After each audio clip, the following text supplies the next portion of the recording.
Free College Entrance Examinations Act na isabatas na. Sa ilalim ng RA 12006, exempted ang mga qualified na graduate at graduating student sa pagbabayad ng entrance exam fee sa mga pribadong kolehiyo at universidad.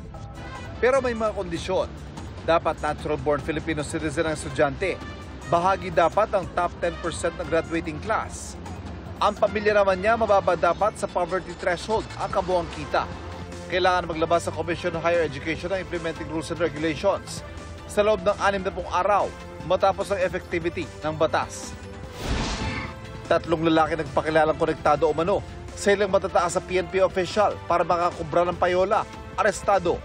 Ayon kay PNP CIDG Director Leo Francisco, ginagamit umano ng mga suspect ang pangalan nila ni PNP Chief Romel Francisco Marbil para makakolekta ng pera sa mga illegal na pasugalan.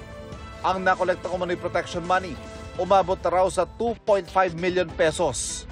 Nahulihan din ang mga baril at granada ang mga suspect na sinusubukan pa namin makuha ang pahayag. Iniimbestigahan na rin kung totoo may koneksyon ang mga suspect sa loob ng PNP. Dating Congressman Arnie Tevez may 30 araw lang para iapila ang kanyang extradition ayon sa Justice Department.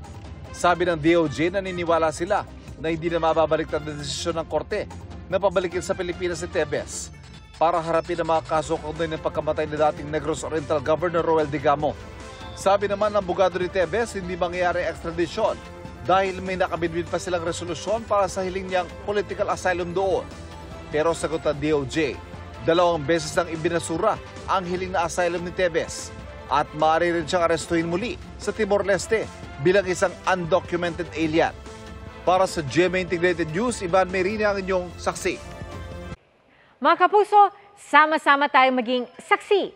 Mag-subscribe sa GMA Integrated News sa YouTube at para sa mga kapuso abroad, samahan niyo kami sa GMA Pinoy TV at sa www.gmanews.tv.